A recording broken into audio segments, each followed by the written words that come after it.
Hayol, KTU, BTech Mechanical Engineering 7th സെമസ്റ്ററിലെ design of machine elements 1 എന്ന സബ്ജക്റ്റിന്റെ 5th മൊഡ്യൂളാണ് നമ്മൾ discuss ചെയ്തുകൊണ്ടിരിക്കുന്നത്. ഇന്നത്തെ ക്ലാസ്സിൽ നമ്മൾ ഹെലിക്കൽ കംപ്രഷൻ സ്പ്രിങ്സിന്റെ ഫാറ്റിഗ് ലോഡിങ് അതേപോലെ അതിന്റെ റിലേറ്റഡ് ആയിട്ടുള്ള പ്രോബ്ലം ആണ് നോക്കാൻ പോകുന്നത്. ലാസ്റ്റ് ക്ലാസ്സിൽ നമ്മൾ ഹെലിക്കൽ കംപ്രഷൻ സ്പ്രിങ്സിന്റെ തന്നെ സ്റ്റാറ്റിക് ലോഡിങ് അതിനോടനുബന്ധിച്ചിട്ട് ഉള്ള അതിന്റെ ഡിസൈൻ പ്രൊസീജിയർ കണ്ടു, അത് ഉപയോഗിച്ചിട്ടുള്ള ഒരു പ്രോബ്ലം ചെയ്തു. ഓക്കെ, അപ്പൊ ഇന്ന് നമുക്ക് ഫാറ്റിഗ് ലോഡിങ് എങ്ങനെയാണ് ഹെലിക്കൽ കംപ്രഷൻ സ്പ്രിങ്സിന്റെ കേസിൽ വരിക എന്നുള്ളത് നോക്കാം.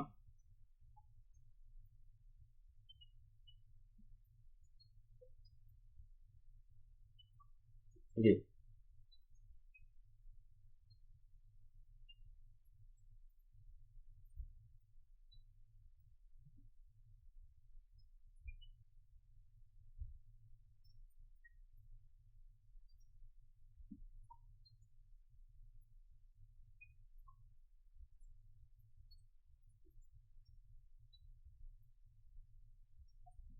Fatigue loading of helical compression springs.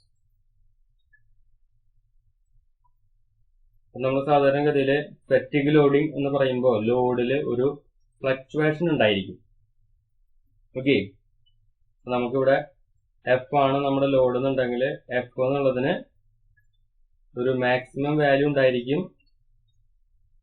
Then ഒരു മിനിമം വാല്യൂ ഉണ്ടായിരിക്കും.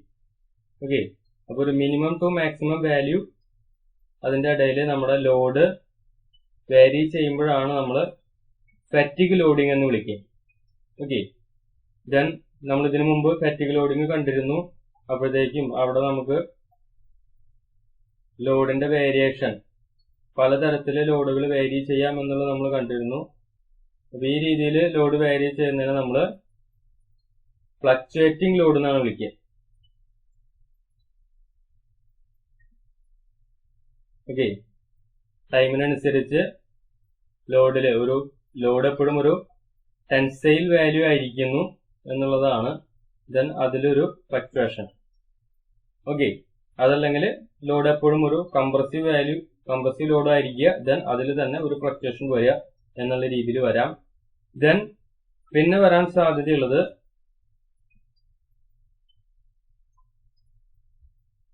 റിപ്പീറ്റഡ് ആയിട്ടുള്ള ലോഡിംഗ് ആണ്. ഓക്കെ,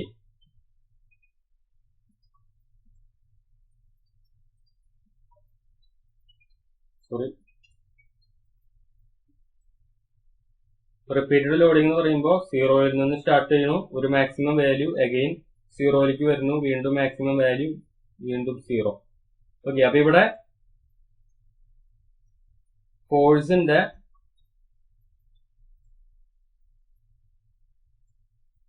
മാക്സിമം വാല്യൂ ഒരു നമ്പർ ഉണ്ടായിരിക്കും, ദെൻ മിനിമം വാല്യൂ എന്നുള്ളത് എപ്പോഴും സീറോ ആയിരിക്കും. ഓക്കെ, അപ്പൊ അവിടെ റിപ്പീറ്റഡ് ആയിട്ട് ആ ഒരു സ്ട്രെസ് സൈക്കിൾസ് റിപ്പീറ്റ് ചെയ്തിട്ട് വരുന്നു എന്നുള്ള രീതിയിൽ പറയും. അതല്ലെങ്കിൽ ഇത് പോസിറ്റീവ് ആയിട്ടുള്ള ഒരു സ്ട്രെസ് തന്നെ കൂടിയും കുറഞ്ഞും ഇരിക്കുന്നു, സീറോയിലേക്ക് വരുന്നില്ല, ഒരു മാക്സിമം വാല്യൂ ദെൻ ഒരു മിനിമം വാല്യൂ അതിന്റെ ഇടയിൽ ഫ്ലക്ച്വേറ്റ് ചെയ്തുകൊണ്ടിരിക്കും. ഓക്കെ, ഇനി ഒരു സ്പ്രിങ്ങിന്റെ കേസ് എടുക്കുകയാണെങ്കിൽ, ഒരു ഹെലിക്കൽ കംപ്രഷൻ സ്പ്രിങ് എടുക്കുകയാണെങ്കിൽ അവിടെ ആക്ട് ചെയ്യുന്നത് എപ്പോഴും ഒരു കംപ്രസീവ് സ്ട്രെസ് ആയിരിക്കും. ഓക്കെ, ഒന്നുകിൽ അപ്പൊ നമ്മളിപ്പം വരച്ച ഗ്രാഫ് തന്നെ ഒന്നുകൂടി വരയ്ക്കുകയാണെങ്കിൽ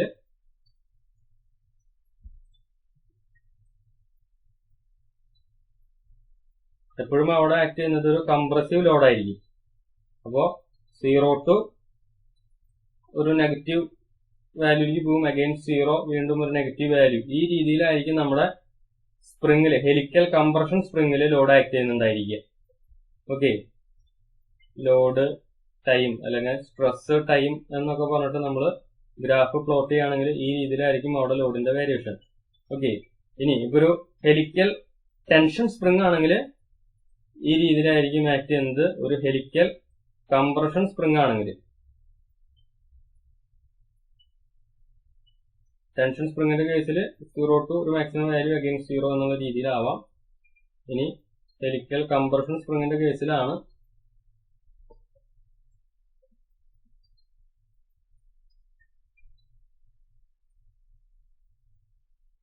ഈ രീതിയിലും ലോഡ് വേരി ചെയ്യാനായിട്ട് സാധ്യതയുള്ളത്.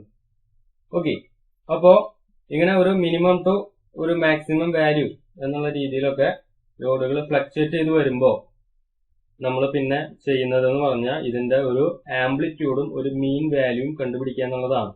ഓക്കെ, അപ്പോൾ FM എന്ന് പറയുന്ന ഒരു മീൻ വാല്യൂ നമുക്ക് കാൽക്കുലേറ്റ് ചെയ്യണം. നമ്മളിത് ഓൾറെഡി ചെയ്തിട്ടുള്ളതാണ്. Maximum force divided by minimum force divided by 2 ചെയ്താൽ നമുക്ക് മീൻ വാല്യൂ കിട്ടും. ദെൻ ആംപ്ലിറ്റ്യൂഡ് എന്ന് പറയുമ്പോൾ maximum minus minimum load divided by 2. അപ്പൊ ഈ രീതിയിൽ നമുക്ക് ഇവിടുത്തെ മിനിമം മാക്സിമം മീൻ വാല്യൂ ആംപ്ലിറ്റ്യൂഡും, ഇവിടെ നമ്മൾ ആദ്യമേ ലോഡിന്റെ മീൻ വാല്യൂ ആംപ്ലിറ്റ്യൂഡ് ആണ് കണ്ടത്. ദെൻ സ്പ്രിങ്ങിന്റെ കേസിൽ നമുക്ക് ഇവിടെ ഷിയർ സ്ട്രെസ് ആണ് ഡെവലപ്പ് ചെയ്യുക. അപ്പൊ അതിനനുസരിച്ച് നമുക്ക് രണ്ട് ഷിയർ സ്ട്രെസ് വാല്യൂസ്, ഒരു മീൻ ഷിയർ സ്ട്രെസ്സും ഒരു ഷിയർ സ്ട്രെസ് ആംപ്ലിറ്റ്യൂഡും നമുക്ക് വേണം.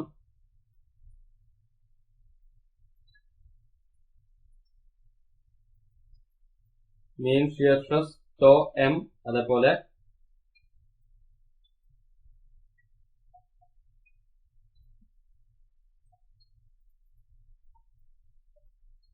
Shear stress amplitude tau A. ഇങ്ങനെ രണ്ട് വാല്യൂസ് നമുക്ക് കാൽക്കുലേറ്റ് ചെയ്യണം. അപ്പോ മീൻ സ്ട്രെസ് കണ്ടുപിടിക്കാനായിട്ട് ഇപ്പൊ നമ്മൾ സാധാരണഗതിയിൽ ഷിയർ സ്ട്രെസ്സിന് ഇക്വേഷൻ ആയിട്ട് ഉപയോഗിക്കുന്നത് 8FDK ഡിവൈഡഡ് ബൈ 5D³ എന്ന് പറയുന്ന ഇക്വേഷൻ ആണ്. അപ്പൊ ഇതില് ചെറിയൊരു വ്യത്യാസം വരുത്തിയിട്ട് വേണം നമ്മൾ ഇവിടെ ഉപയോഗിക്കാനായിട്ട്. ഓക്കെ, അപ്പൊ ആ ഒരു ഡിഫറൻസ് ഇങ്ങനെയാണ്. മീൻ സ്ട്രെസ് കണ്ടുപിടിക്കുന്ന സമയത്ത് tau M is equal to 8FDKS divided by 5D³. Okay, അപ്പൊ ഇവിടെ നമ്മള് KS എന്ന് പറയുന്നത് ഷിയർ സ്ട്രെസ് ഫാക്ടർ ആണ്.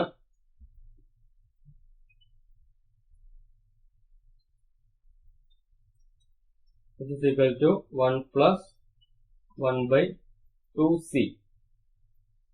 ഓക്കെ, KS എന്ന് പറയുന്ന ഫാക്ടർ 1 plus 1 by 2C എന്നുള്ളതാണ്. ഓക്കെ, അപ്പോ ഇവിടെ നമ്മൾ ഉദ്ദേശിക്കുന്നത് മീൻ സ്ട്രെസ് എന്നുള്ളത് ഒരു സ്റ്റാറ്റിക് ലോഡിങ്ങിന് ഇക്വലന്റ് ആണെന്നാണ് നമ്മൾ ഉദ്ദേശിക്കുന്നത്. ഓക്കെ,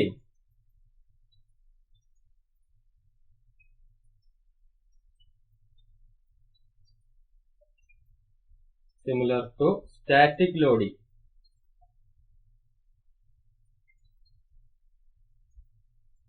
ഓക്കെ, അതുകൊണ്ടാണ് നമ്മൾ ഈ ഒരു ഷിയർ ഫാക്ടർ മാത്രം കൺസിഡർ ചെയ്തത്. Then shear stress amplitude tau A calculate ചെയ്യുമ്പോൾ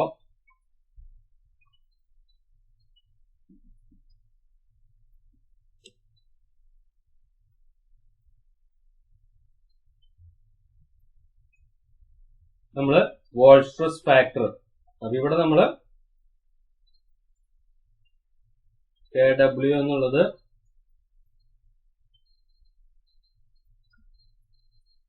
വോൾ സ്ട്രെസ് ഫാക്ടർ.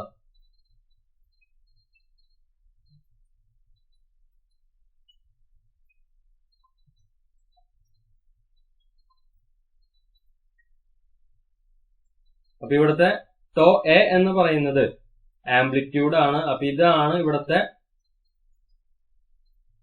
വേരിയിങ് ആയിട്ടുള്ള ഒരു സ്ട്രെസ് ക്രിയേറ്റ് ചെയ്യുന്നത് ഈ ഒരു ആംപ്ലിറ്റ്യൂഡ് വരുമ്പോഴാണ്. ഓക്കെ, നേരത്തെ സ്റ്റാറ്റിക് ലോഡ് ആയിരുന്നു, ഇവിടെ വേരിയിങ് ലോഡ് എന്നുള്ള ഒരു കൺസെപ്റ്റിലേക്ക് വരുന്നത് ഒരു ആംപ്ലിറ്റ്യൂഡ് അവിടെ ഉണ്ടാകുമ്പോഴാണ്. ഓക്കെ, അപ്പൊ നമ്മൾ ഇതിനു മുമ്പ് പറഞ്ഞിരുന്നു, നമ്മള് ഈ ഒരു വോൾ സ്ട്രെസ് ഫാക്ടർ KW എന്ന് പറയുന്നത് shear stress factor into KC. KC എന്നുള്ളത് കർവേച്ചർ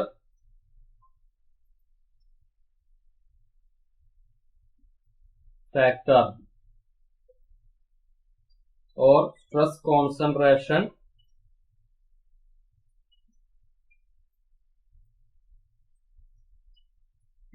factor. ഓക്കെ, അപ്പൊ ഇവിടെ നമ്മുടെ സ്പ്രിങ്ങിന്റെ കർവേച്ചർ കാരണം ഒരു സ്ട്രെസ് കോൺസെൻട്രേഷൻ ഉണ്ടാകുന്നുണ്ട്. അത് സ്റ്റാറ്റിക് ലോഡിങ്ങിന്റെ കേസിൽ അത്ര സിഗ്നിഫിക്കന്റ് അല്ല. ഫ്ലക്ച്വേറ്റിംഗ് ലോഡ് അല്ലെങ്കിൽ വേരിയിങ് ലോഡ് വരുമ്പോഴാണ് ഈ ഒരു കർവേച്ചർ ഫാക്ടർ അല്ലെങ്കിൽ സ്ട്രെസ് കോൺസെൻട്രേഷൻ എന്ന് പറയുന്ന ആ ഒരു കാര്യം സിഗ്നിഫിക്കന്റ് ആയിട്ട് വരുന്നത്. അതുകൊണ്ടാണ് നമ്മൾ ആംപ്ലിറ്റ്യൂഡ് സ്ട്രെസ് ആംപ്ലിറ്റ്യൂഡ് കാൽക്കുലേറ്റ് ചെയ്യുമ്പോൾ വാൾ സ്ട്രെസ് ഫാക്ടർ ഉപയോഗിക്കുന്നത്. ഓക്കെ, വാൾ സ്ട്രെസ് ഫാക്ടർ എന്നുള്ളത് ഈ ഒരു ഷിയറും കർവേച്ചറിന്റെയും രണ്ടിന്റെയും എഫക്ട് കമ്പൈൻഡ് ആയിട്ട് അവിടെ ഉപയോഗിക്കാൻ പറ്റുമെന്നുള്ളത് കൊണ്ടാണ് നമ്മൾ വാൾ സ്ട്രെസ് ഫാക്ടർ യൂസ് ചെയ്യുന്നത്. വാൾ സ്ട്രെസ് ഫാക്ടറിന്റെ ഇക്വേഷൻ നമുക്ക് ഓൾറെഡി അറിയാം, എന്നാലും ഞാനത് ഇവിടെ ഒന്ന് നോട്ട് ചെയ്യാം. W is equal to 4C minus 1 divided by 4C minus 4 plus 0.615 divided by C. അപ്പൊ ഈ ഒരു ഇക്വേഷൻ ഉപയോഗിച്ച് നമുക്ക് വാൾസ് സ്ട്രെസ് ഫാക്ടർ കൂടി കാൽക്കുലേറ്റ് ചെയ്യാം. ഓക്കെ, ദെൻ ഇതൊരു ഫ്ലക്ച്വേറ്റിംഗ് ലോഡിങ്ങിന്റെ കേസ് ആയതുകൊണ്ട് തന്നെ ഇവിടെ നമുക്ക് എൻഡ്യൂറൻസ് ലിമിറ്റ് എന്ന് പറയുന്ന ഒരു ടേം കൂടി കൺസിഡർ ചെയ്യണം. ഓക്കെ, അപ്പോ നമ്മളിവിടെ ഫാറ്റിക് ലോഡിങ്ങിന്റെ കേസ് വരുമ്പോഴത്തേക്ക് നമ്മൾ സോൾവ് ചെയ്യാനായിട്ട് ഇതിനു മുമ്പ് നമ്മൾ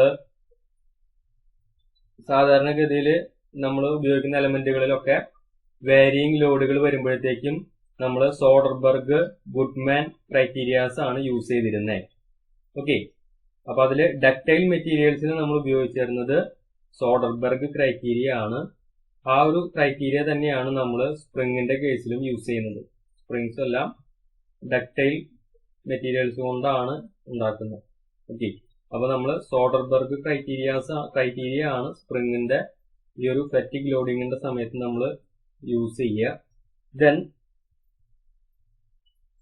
അപ്പൊ നമ്മളിവിടെ പലതരത്തിലുള്ള സ്റ്റീൽസ് സ്പ്രിങ്ങിന് വേണ്ടിയിട്ട് പലതരത്തിൽ സ്റ്റീൽ യൂസ് ചെയ്യുന്നുണ്ട്. അപ്പൊ അതില് രണ്ട് കാറ്റഗറി സ്പ്രിങ്ങുകൾ മെറ്റീരിയൽ വരുന്ന സമയത്ത് നമ്മൾ എങ്ങനെയൊക്കെയാണ് എൻഡ്യൂറൻസ് ലിമിറ്റിന്റെ വാല്യൂം യീൽഡ് സ്ട്രെസിന്റെ വാല്യൂം എടുക്കേണ്ടത്. നമ്മുടെ സോഡർബർഗ് ഇക്വേഷനിൽ നമുക്ക് ഈ വാല്യൂസ് സബ്സ്റ്റിറ്റ്യൂട്ട് ചെയ്താലാണ് സ്പ്രിംഗ് വയർ ഡയാമീറ്റർ കാൽക്കുലേറ്റ് ചെയ്യാനായിട്ട് പറ്റുള്ളൂ. ഓക്കെ, അപ്പോ രണ്ട് മെറ്റീരിയൽസ് ഞാനിവിടെ സ്പെസിഫൈ ചെയ്യാം. For patented and cold drawn steel wire,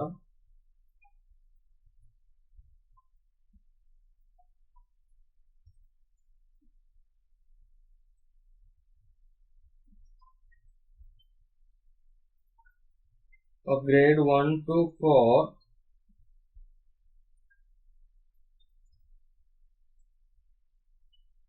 endurance limit shear endurance limit ആണ് കേട്ടോ. ഇവിടെ എല്ലാത്തിലും സ്പ്രിംഗ് വയറിൽ ഡെവലപ്പ് ചെയ്യുന്നത് ഷിയർ സ്ട്രെസ് ആയതുകൊണ്ട് ഷിയർ എൻഡ്യൂറൻസ് ലിമിറ്റ് ആണ് നമ്മൾ നോട്ട് ചെയ്യുന്നത്.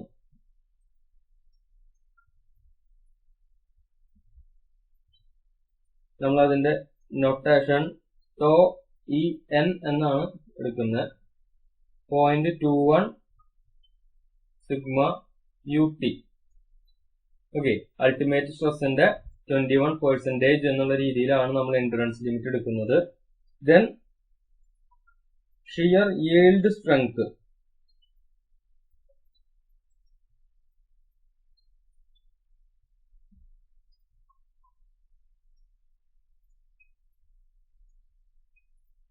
So y is equal to 0.42 sigma ut. Okay, അപ്പൊ ഈ രീതിയിലാണ് patented and cold drawn steel വയറിന്റെ കേസില്. അപ്പൊ ഇവിടെ പേറ്റന്റഡ് എന്ന് ഉദ്ദേശിക്കുന്നത് എന്താണ്? ഇതൊരു ഹീറ്റ് ട്രീറ്റ്മെന്റ് പ്രോസസ്സാണ്. നമ്മൾ സാധാരണ കണ്ടുപിടുത്തങ്ങളൊക്കെ നടത്തുമ്പോൾ പേറ്റന്റ് എടുക്കാന്നൊക്കെ പറയും, അത് വേറെയാണ്. ഇവിടെ നമ്മൾ ഹീറ്റ് ട്രീറ്റ്മെന്റ് എന്നുള്ള ഒരു കാര്യമാണ് ഉദ്ദേശിക്കുന്നത്.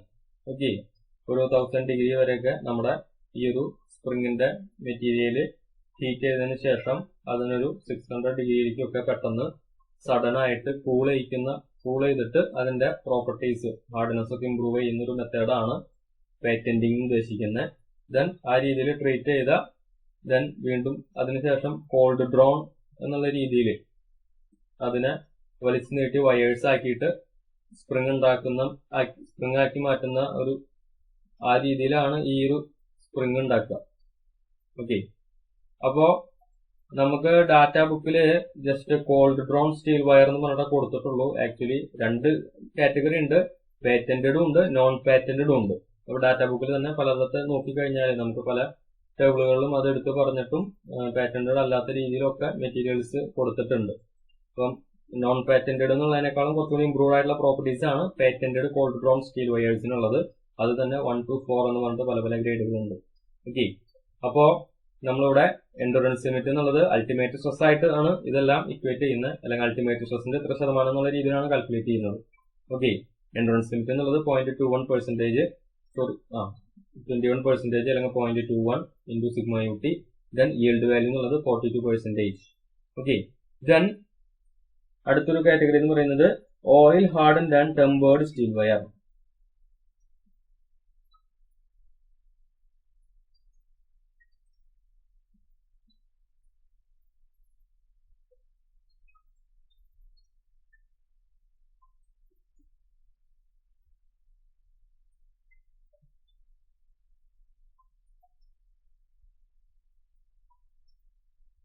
ഓക്കെ, അപ്പൊ ഈ ഒരു കാറ്റഗറിയിലുള്ള സ്പ്രിംഗ് സ്റ്റീലുകളാണെങ്കിൽ നമ്മൾ എടുക്കുന്നത് ഷിയർ എൻഡുറൻസ് ലിമിറ്റ് എന്നുള്ളത്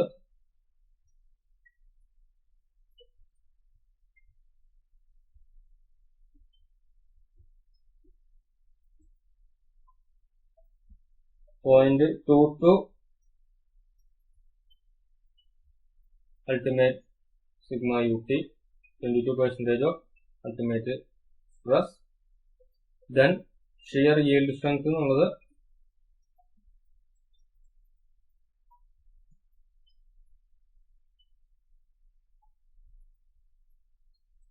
so y is equal to 0.44 sigma ut. Okay, അപ്പൊ ഈ രീതിയിൽ നമുക്ക് രണ്ട് മെറ്റീരിയൽസിന്റെ വാല്യൂസ് അറിഞ്ഞിരിക്കുക. ഈ രീതിയിലാണ് ചോദ്യത്തിൽ മിക്കവാറും തരും, തന്നിട്ടില്ലെങ്കിൽ ഈ രീതിയിൽ നമ്മൾ കാൽക്കുലേറ്റ് ചെയ്യണം. ഓക്കെ, ദെൻ നമ്മൾ ഓൾറെഡി പറഞ്ഞു സോഡർബർഗ് ക്രൈറ്റീരിയ വെച്ചിട്ടാണ് നമ്മൾ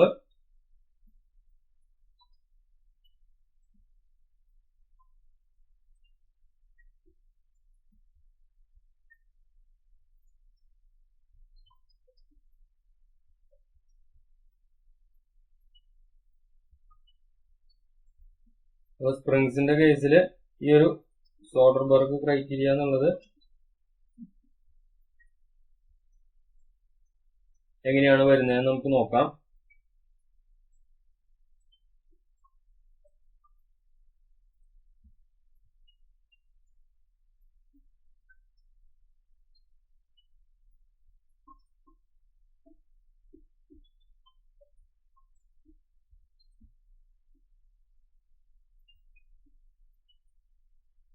ഓക്കെ, നമ്മൾ ഇതിനു മുമ്പ് കണ്ട ആ ഒരു സെയിം ഇക്വേഷൻ അല്ല, കുറച്ച് വ്യത്യാസങ്ങളുണ്ട്.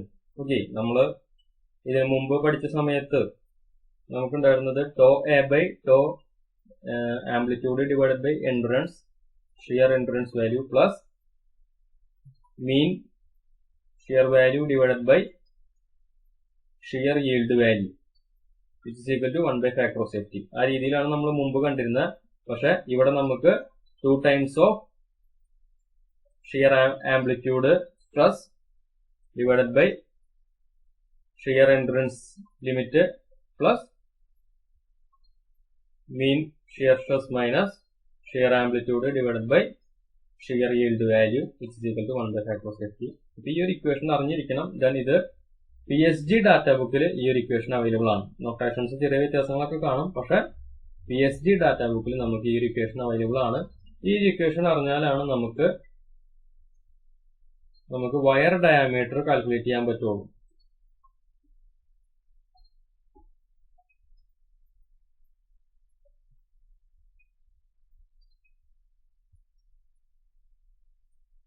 ഓക്കെ, അപ്പൊ സ്പ്രിംഗ് ഡിസൈനിന്റെ സമയത്ത് നമ്മൾ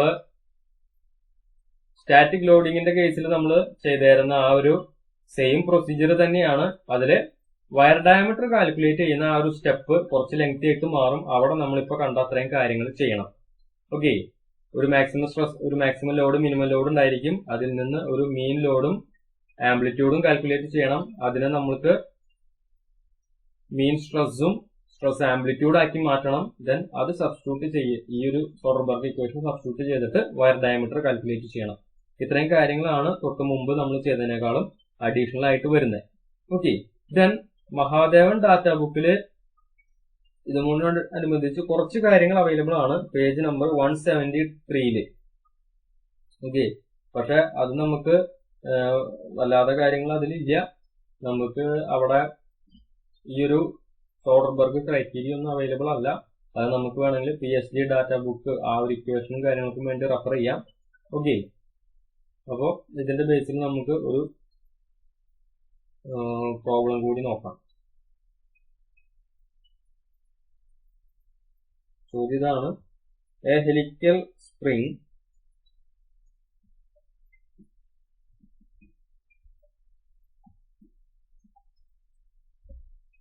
is subjected to a load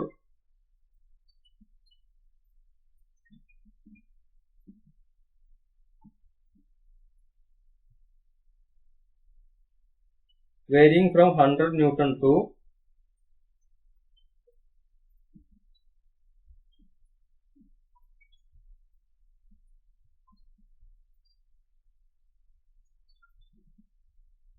1000 Newton, having spring index of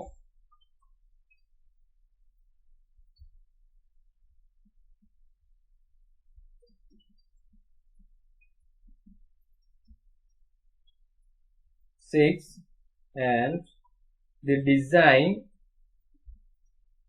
factor of safety is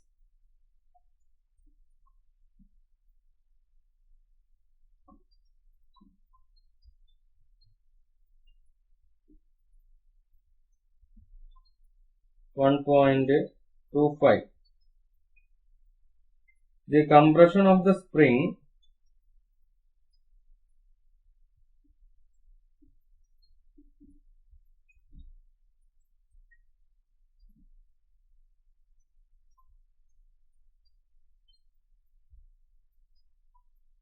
at the maximum load is 30 mm.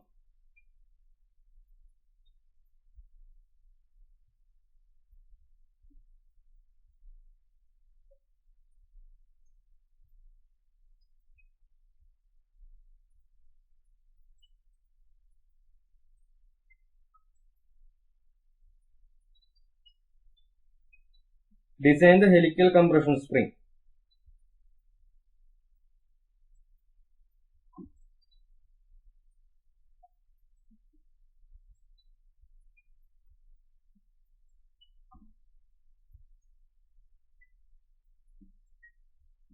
Take endurance stress in shear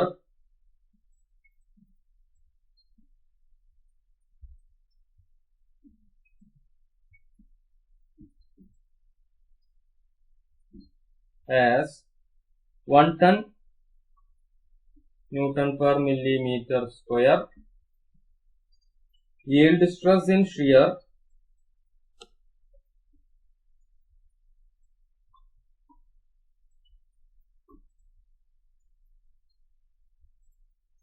as 350 Newton per millimeter square.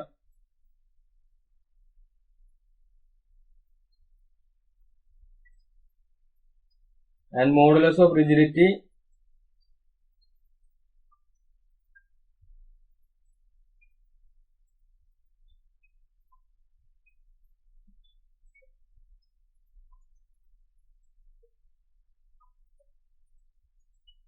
as 80 into 10⁻³ Newton per millimeter square.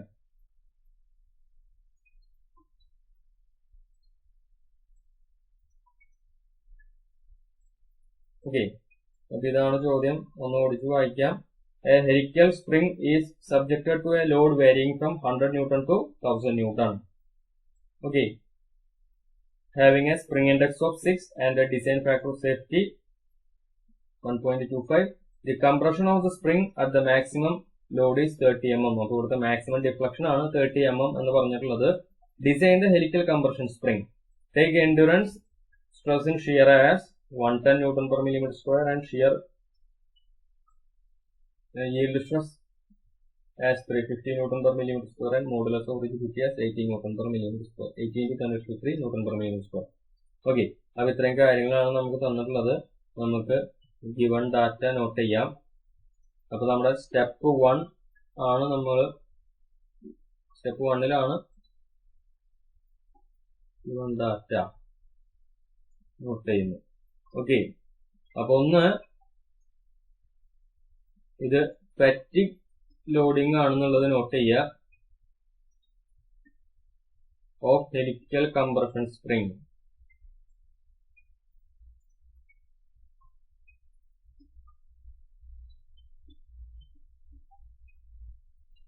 Then നമുക്കൊരു minimum ലോഡും maximum ലോഡും തന്നിട്ടുണ്ട്. F minimum is equal to 100 Newton, F maximum is equal to 1000 Newton. Then spring ഇൻഡെക്സിന്റെ value ആണ് പിന്നെ തന്നിട്ടുള്ളത്.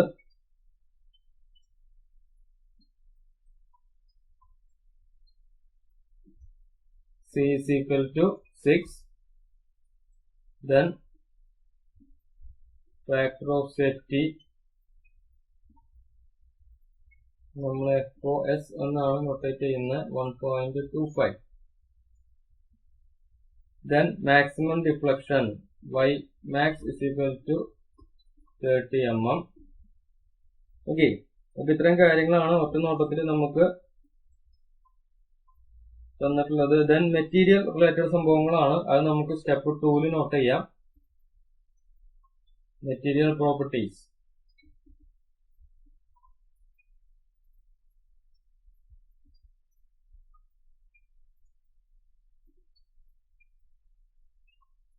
അപ്പൊ ഇവിടെ നമുക്ക് മെറ്റീരിയൽ പ്രോപ്പർട്ടീസിൽ മെയിൻ ആയിട്ട് തന്നിട്ടുള്ളത്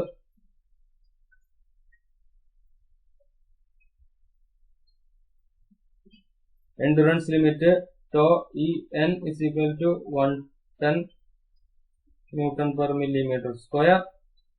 Then shear yield value എന്നുള്ളത് 350 Nm/mm².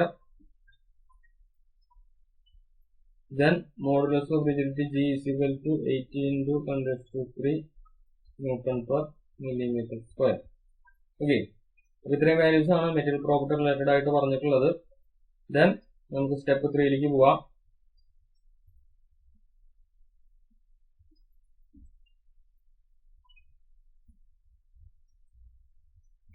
വയർ ഡയാമീറ്റർ D ആണ് ഈ ഒരു സ്റ്റെപ്പിൽ നമ്മൾ കാൽക്കുലേറ്റ് ചെയ്യാം. ഓക്കെ, അപ്പൊ ഇവിടെ വയർ ഡയമീറ്റർ കാൽക്കുലേറ്റ് ചെയ്യണമെങ്കിൽ നമുക്ക് ഫാറ്റിക് ലോഡ് ആയ കാരണം അതിനനുസരിച്ച് ഇക്വേഷൻസ് യൂസ് ചെയ്യണം. ഓക്കെ, അപ്പൊ നമുക്ക് വേണമെങ്കിൽ അതിന്റെ മെയിൻ ആയിട്ടുള്ള ഇക്വേഷൻ എന്ന് പറയുന്നത് നമ്മുടെ സോഡർബർഗ് ക്രൈറ്റീരിയ ആണ്. അതൊക്കെ ആദ്യമേ വേണമെങ്കിൽ നോട്ട് ചെയ്യാം, അതല്ലെങ്കിൽ നമുക്ക് ഡയറക്റ്റ് അതിന്റെ ഇക്വേഷൻസിലേക്ക് കടക്കാം.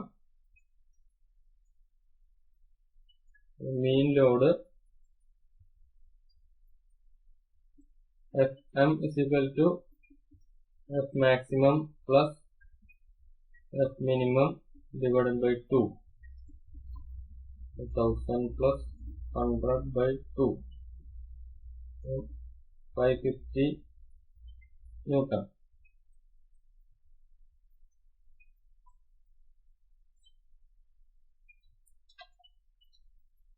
Then mean ലോഡ് കണ്ടുപിടിച്ചു. ഇനി ആംപ്ലിറ്റ്യൂഡ്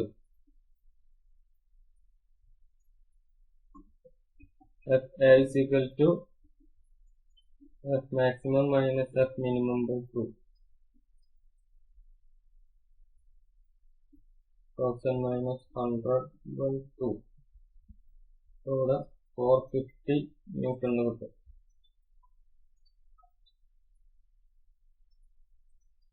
ഓക്കെ, ദെൻ പിന്നെ നമുക്ക് എന്ത് വേണം, ഇതിന് കറസ്പോണ്ടിങ് ആയിട്ടുള്ള സ്ട്രെസ്സുകൾ വേണം. അപ്പൊ ഒന്ന് ടോ എം എന്നുള്ളതാണ്. ടോ എം എന്ന് പറയുന്നതിന്റെ equation 8FD KS divided bye bye D cube. ഇവിടെ നമുക്ക് അറിയാവുന്ന കാര്യങ്ങൾ എന്ന് പറയുന്നത് അപ്പൊ ഇവിടെ എഫ് എം മീൻ ലോഡാണ് ഇവിടെ യൂസ് ചെയ്യേണ്ടത്. അപ്പൊ 8 F M D into S divide by D cube എന്ന് എഴുതാം. ദെൻ ഈ ഒരു ഇക്വേഷനെ നമുക്ക് ഡയറക്റ്റ് യൂസ് ചെയ്യാൻ പറ്റില്ല. നമുക്ക് ഇവിടെ മീൻ കോയിൽ ഡയമീറ്റർ ഒന്നും അറിയില്ല. അപ്പൊ അതിനനുസരിച്ച് ഇതിനെ ഒന്നുകൂടി നമുക്ക് മോഡിഫൈ ചെയ്ത് എഴുതി കഴിഞ്ഞാൽ 8 F M C into shear stress factor divide by pi D square എന്നാക്കിയിട്ട് മാറ്റാം. ഓക്കെ, അപ്പൊ ഇതിൽ നമുക്ക് മീൻ വാല്യൂ അറിയാം, സി അറിയാം. ദെൻ കെ എസ് ന്റെ വാല്യൂ കണ്ടുപിടിക്കണം. Shear stress factor K S equal to 1 + 1/2c. Okay, 1 + 1/2 into 6. അപ്പൊ ഇതിന്റെ വാല്യൂ കാൽക്കുലേറ്റ് ചെയ്യാം.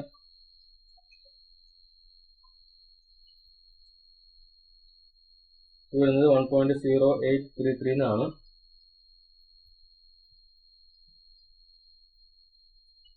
ദെൻ ഇതെല്ലാം സബ്സ്റ്റിറ്റ്യൂട്ട് ചെയ്ത് മീൻ വാല്യൂ കാൽക്കുലേറ്റ് ചെയ്യാം. എഫ് എമ്മിന്റെ വാല്യൂ 550 ന്യൂട്ടൺ ഇൻറ്റു സി എന്നുള്ളത് 6, 1.0833 divided by pi D square.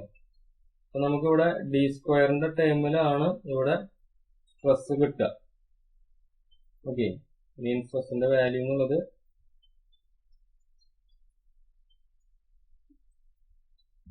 Solve ചെയ്യുമ്പോഴത്തേക്കും 9108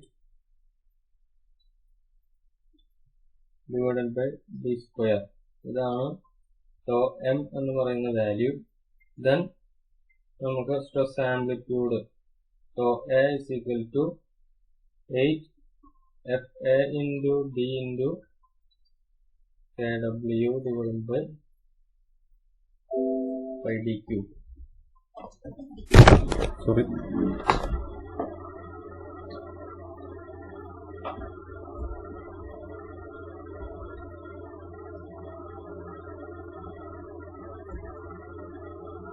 ദെൻ ഈ ഇക്വേഷനിൽ നമുക്ക് ചെറുതായിട്ടൊന്ന് മോഡിഫൈ ചെയ്യണം.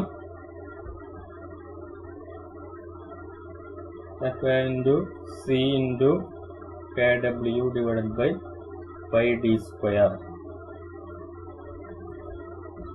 നമ്മളവിടെ സ്പ്രിംഗ് ഇൻഡെക്സ് കൂടി ആ ഒരു ഇതിലേക്ക് കൊണ്ടുവന്നു. ദെൻ നമുക്കിവിടെ Wahl stress factor K W calculate ചെയ്യണം.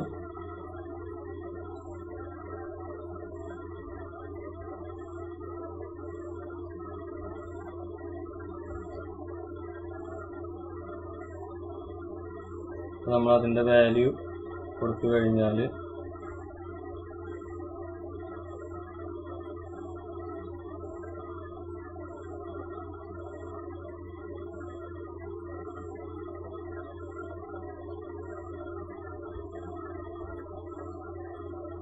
സോൾവ് ചെയ്യുമ്പോഴത്തേക്കും വാൾ സ്ട്രെസ് ഫാക്ടറിന്റെ വാല്യൂ വരുന്നത് 1.2525. ഓക്കെ, അപ്പൊ ഇത്രയും ആയി കഴിഞ്ഞാൽ നമുക്ക് സ്ട്രെസ് ആംപ്ലിറ്റ്യൂഡ് ടോ എയുടെ വാല്യൂ കാൽക്കുലേറ്റ് ചെയ്യാം. 8 ഇൻറ്റു എഫ് എ എന്നുള്ളത് 450, C 6.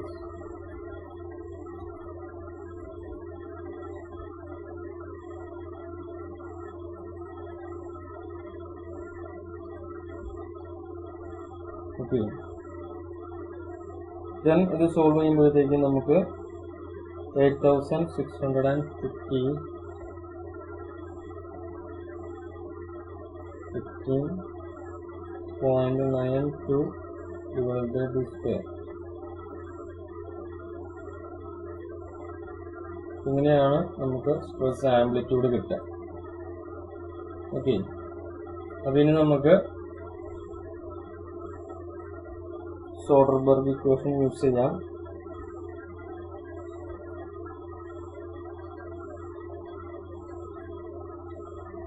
considering Soderberg equation.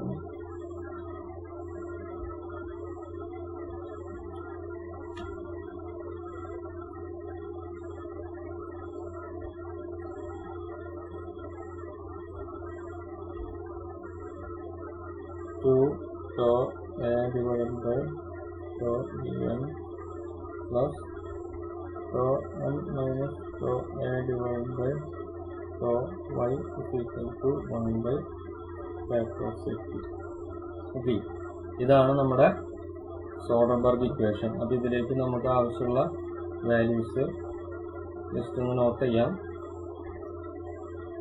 ആംപ്ലിറ്റ്യൂഡിൻ്റെ value ഇത് ഓൾറെഡി നമ്മൾ ചെയ്തതാണ്.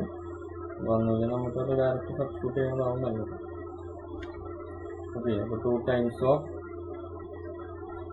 ആംപ്ലിറ്റ്യൂഡ് എന്നുള്ളത് ഷിയർ ആംപ്ലിറ്റ്യൂഡ് എന്നുള്ളത് 8615.92 divided by d square into endurance ലിമിറ്റിൻ്റെ വാല്യൂ നമുക്ക് ഡയറക്റ്റ് തന്നിട്ടുണ്ട് 110 Nm/mm² എന്നാണ്. പ്ലസ് മീൻ വാല്യൂ കാൽക്കുലേറ്റ് ചെയ്തപ്പോൾ നമുക്ക് വന്നത്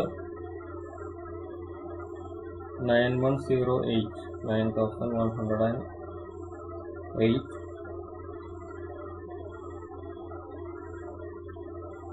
divided by d square minus amplitude എന്നുള്ളത് 8615.92 divided by d square.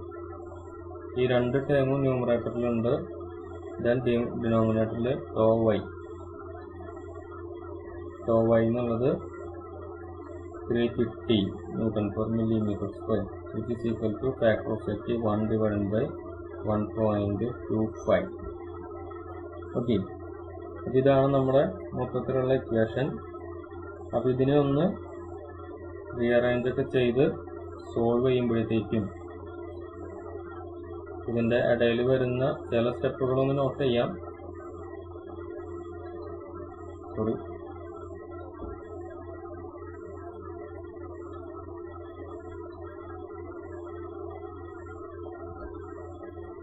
$156.65 divided by d square plus 1.4059 divided by d square is equal to 1 divided by 1.25. Okay, then ഇത് solve ചെയ്ത് കഴിഞ്ഞാൽ നമുക്ക് d is equal to 14.056 mm കിട്ടും.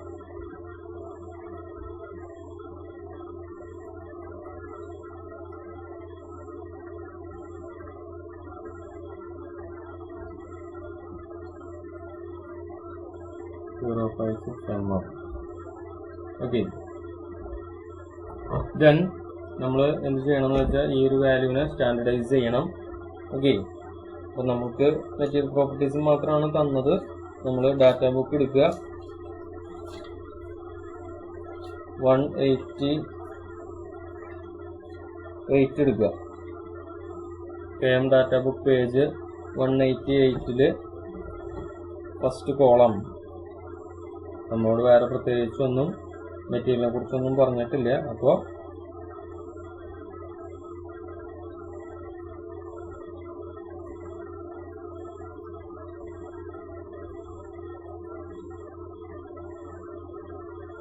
curved 11.2, then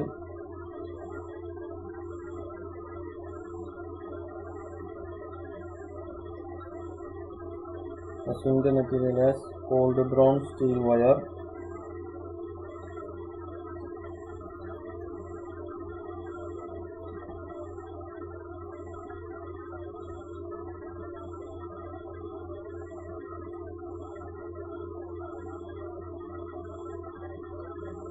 Then അപ്പോൾ അവിടെ 11.2 എന്ന് പറയുന്ന ടേബിളിൽ 3 കോളംസ് ഉണ്ട്. അതിൽ ഫസ്റ്റ് കോളത്തിൽ നോക്കിക്കഴിഞ്ഞാൽ നമുക്ക് ഏറ്റവും അടിയിലായിട്ട് 13 മുതൽ 17 വരെ സ്റ്റാൻഡേർഡ് സൈസസ് ഉണ്ട്. അവിടുത്തെ ഇൻക്രിമെന്റ് വാല്യൂ എന്നുള്ളത് 1 mm ആണ്. ഓക്കെ, അപ്പോൾ നമുക്കിവിടെ 14 പോയിന്റ് സംതിങ് ആണ് വന്നത്. അപ്പോൾ എന്ത് പറ്റും? ഇപ്പോൾ ദി സ്റ്റാൻഡേർഡ് വയർ ഡയാമീറ്റർ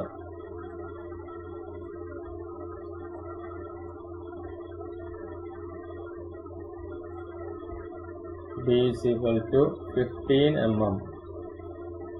14 കഴിഞ്ഞാൽ പിന്നെ അടുത്ത സ്റ്റാൻഡേർഡ് സൈസ് എന്ന് പറയുന്നത് 15 ആണ്. ഓക്കെ, അപ്പോൾ അത് നമുക്ക് വയർ ഡയമീറ്റർ ആയിട്ട് ചൂസ് ചെയ്യാം. ഓക്കെ, അപ്പോൾ ഇത്രയും കഴിഞ്ഞാൽ ഇപ്പോൾ നമ്മുടെ തേർഡ് സ്റ്റെപ്പ് കംപ്ലീറ്റ് ആയി. ദെൻ ഇനിയുള്ളതെല്ലാം നമ്മൾ ആദ്യ തേർഡ് സ്റ്റെപ്പിൽ മാത്രമാണ് ഡിഫറൻസ് ഉള്ളൂ. ബാക്കിയുള്ള സ്റ്റെപ്പുകളൊക്കെ സ്റ്റാറ്റിക് ലോഡിങ്ങിൻ്റെ സിമിലർ തന്നെയാണ്.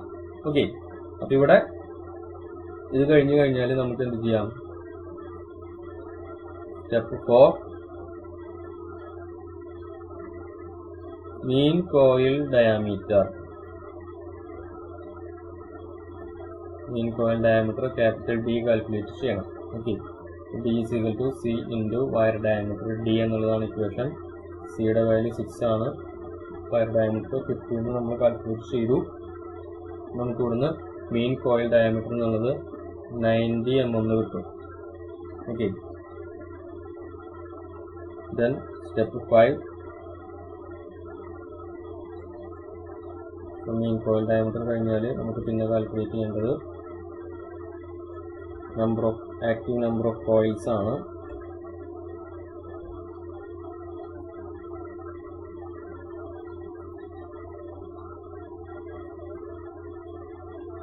I എന്നുള്ളതാണ് നൊട്ടേഷൻ. ദെൻ I എന്നുള്ളതിൻ്റെ ഇക്വേഷൻ നമുക്ക് ഡാറ്റ ബുക്കിലുണ്ട്.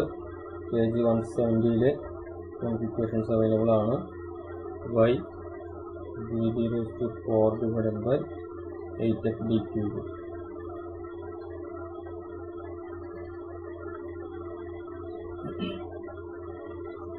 അപ്പോൾ ഇവിടെ നമുക്ക് വാല്യൂസ് എടുക്കേണ്ടത് എങ്ങനെയാണെന്നുള്ളത്, ഡിഫ്ലക്ഷൻ്റെ വാല്യൂം അതേപോലെ ഫോഴ്സിൻ്റെ വാല്യൂം എങ്ങനെയാണ് എടുക്കേണ്ടതെന്ന് ചെറിയൊരു കൺഫ്യൂഷൻ ഉണ്ടാവാം. ഡിഫ്ലക്ഷൻ്റെ കാര്യത്തിൽ കൺഫ്യൂഷനൊന്നുമില്ല, മാക്സിമം ഡിഫ്ലക്ഷൻ ആണ് എടുക്കേണ്ടത്. Then modulus of rigidity into wire diameter raise to 4 divided by 8 into F. Load നമുക്ക് വേരിയിങ് ആണ്, അപ്പോൾ നമ്മൾ മാക്സിമം ലോഡിൻ്റെ വാല്യൂ ആണ് ഇവിടെ യൂസ് ചെയ്യേണ്ടത്. ഒരു എഫ് മിനിമം, ഒരു എഫ് മാക്സിമം ഉണ്ട്, ഒരു എഫ് മിനിമം നമ്മുടെ കയ്യിലുണ്ട്. അപ്പോൾ അതിൽ മാക്സിമം ലോഡ് എടുത്തിട്ട് വേണം നമ്മുടെ d³ കാൽക്കുലേറ്റ് ചെയ്യാനായിട്ട്. ഓക്കെ, അപ്പോൾ അവിടെ വേറെ കൺഫ്യൂഷൻ്റെ ആവശ്യമൊന്നുമില്ല. ഓക്കെ, അപ്പോൾ ഈ ഒരു എഫ് മാക്സ് എന്നുള്ളതാണ് നമ്മുടെ ലോഡിൻ്റെ വാല്യൂ. Okay,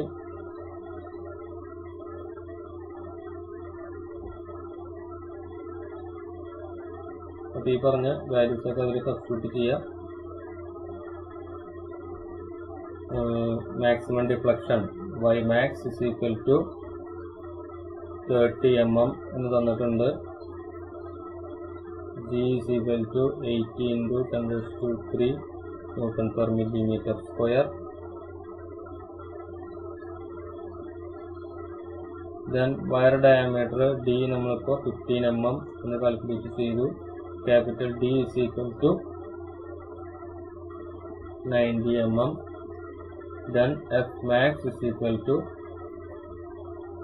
1000 Newton. അപ്പോൾ ഇത്രയും പാരാമീറ്റേഴ്സ് അറിഞ്ഞു കഴിഞ്ഞാൽ നമുക്ക് ഇത് സബ്സ്റ്റിറ്റ്യൂട്ട് ചെയ്ത് I വാല്യൂ കാൽക്കുലേറ്റ് ചെയ്യാം. ഓക്കെ, ദെൻ കാൽക്കുലേറ്റ് ചെയ്യുമ്പോൾ നമുക്ക് വരുന്നത് I is equal to 20.83 എന്നാണ് കിട്ടുക. നമ്മളിതിന് റൗണ്ട് ചെയ്ത് ഹോൾ നമ്പർ ആക്കുക 21. ഓക്കെ, ഇത്രയാണ് നമ്മുടെ ആക്റ്റീവ് നമ്പർ ഓഫ് കോയിൽസ്. ഇത് നമുക്ക് സ്റ്റെപ്പ് 6 പോവാം.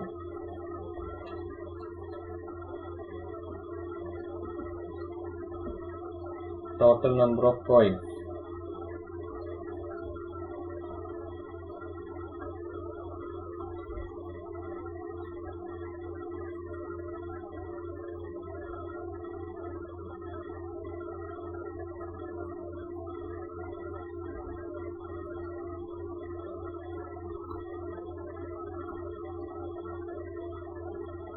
നമ്മളിവിടെ സ്പ്രിങ്ങിന്റെ എൻഡ് കൺസ്ട്രക്ഷൻ എന്നുള്ളത് സ്ക്വയർ ആൻഡ് ഗ്രൗണ്ട് എന്നുള്ള രീതിയിലാണ് കൺസിഡർ ചെയ്യുന്നത്. ഓക്കെ, അപ്പോൾ നമുക്ക് ഇവിടുത്തെ total number of coils is equal to active number of coils plus 2 എന്ന് പറഞ്ഞിട്ട് കിട്ടും. ഓക്കെ, അപ്പോൾ നമുക്കിവിടെ 21 പ്ലസ് 2 ഇസ് ഈക്വൽ ടു 23 എന്നുള്ളതാണ് നമ്മുടെ total number of coils. Then step 7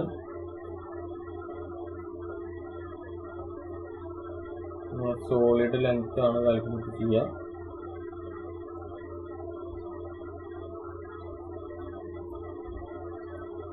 Solid length LS is equal to total number of turns into wire diameter D.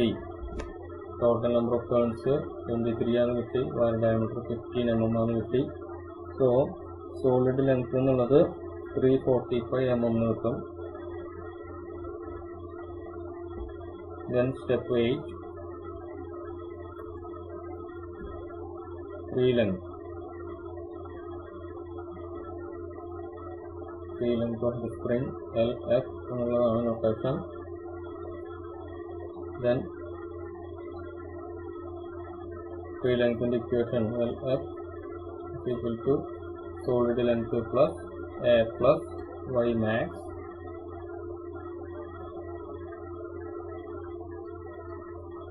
ഇവിടെ solid length plus 0.15 Y maximum plus Y maximum. Total clearance A is equal to 15% of maximum deflection എന്നുള്ളതാണ് നമ്മൾ consider ചെയ്യുന്നത്. Okay, അപ്പോൾ solid length plus 1.15 Y max എന്ന് കിട്ടും. Solid length 345 mm ആണ്.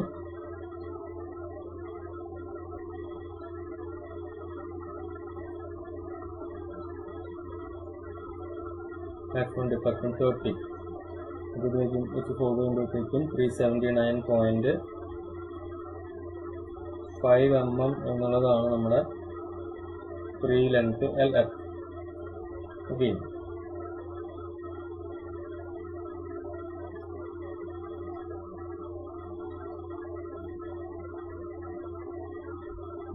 then step 9, pitch of coil.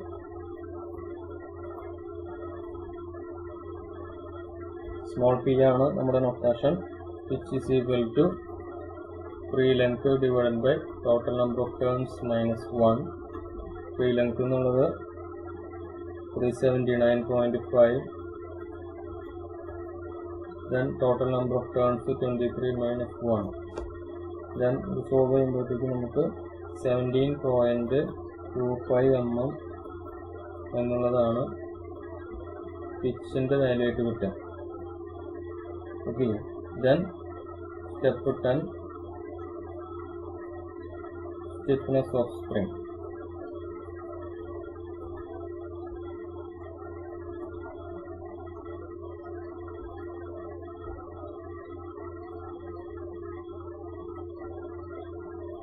F0 എന്നുള്ളതാണ് notation. Then data ബുക്കിൽ നമുക്ക് ഇതിൻ്റെ ഇക്വേഷൻ ഉണ്ട്. F0 is equal to G d raised to 4 divided by HI dq. ഇവിടെ വാല്യൂസ് ഒക്കെ നമുക്ക് അറിയണ തന്നെയാണ്. G is equal to 80 into 10 raised to 3, d raised to 4 എന്നുള്ളത് 15 raised to 4, then 8 into I എന്നുള്ളത് 21, ആക്റ്റീവ് നമ്പർ ഓഫ് കോയിൽസ് ആണ്. then capital D എന്നുള്ളത് 90 raised to 3. Okay, അപ്പോൾ ഇത് സോൾവ് ചെയ്യുമ്പോൾ 33.068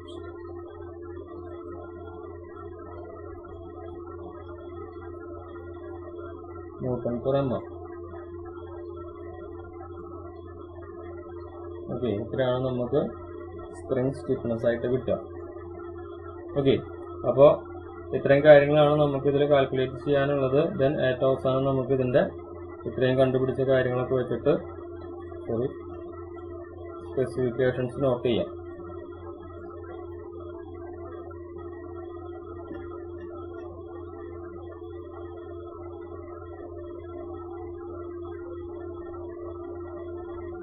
ഇതുവരെ കാൽക്കുലേറ്റ് ചെയ്ത എല്ലാ കാര്യങ്ങളും തന്നെ ആ ഒരു സ്പ്രിങ്ങിൻ്റെ സ്പെസിഫിക്കേഷൻസ് പറയുമ്പോൾ അതിൽ പറയാം. നമുക്ക് ഓൾറെഡി ഗിവൺ ഡാറ്റയിൽ സ്പ്രിങ് ഇൻഡെക്സ് സിയുടെ വാല്യൂ 6 ആണെന്ന് തന്നിരുന്നു. ദെൻ ഇവിടുത്തെ ഡിഫ്ലക്ഷൻ്റെ value y is equal to 30 mm. Then wire diameter D is equal to 15 mm. Mean coil diameter capital D is equal to 90 mm. Then active number of turns I is equal to 21. Then total number of turns IT is equal to 23.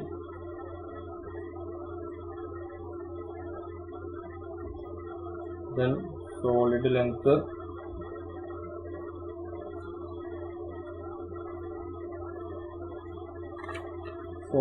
is equal to 345 mm.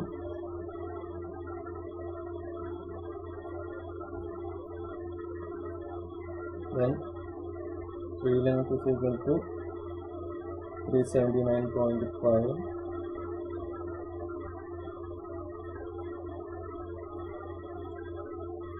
Then pitch of coil, it is equal to 17.25 mm. Then stiffness at 0 is equal to 33.068 Newton per mm. Okay. അപ്പോൾ ഈ രീതിയിൽ ആ ഒരു specifications not ചെയ്ത് കഴിഞ്ഞാൽ നമ്മുടെ problem complete ആയി. Okay, അപ്പോൾ ഇത്രയാണ് നമ്മുടെ ക്ലാസ്സിൽ ഡിസ്കസ് ചെയ്യാൻ ഉദ്ദേശിച്ചത്. Okay, thank you.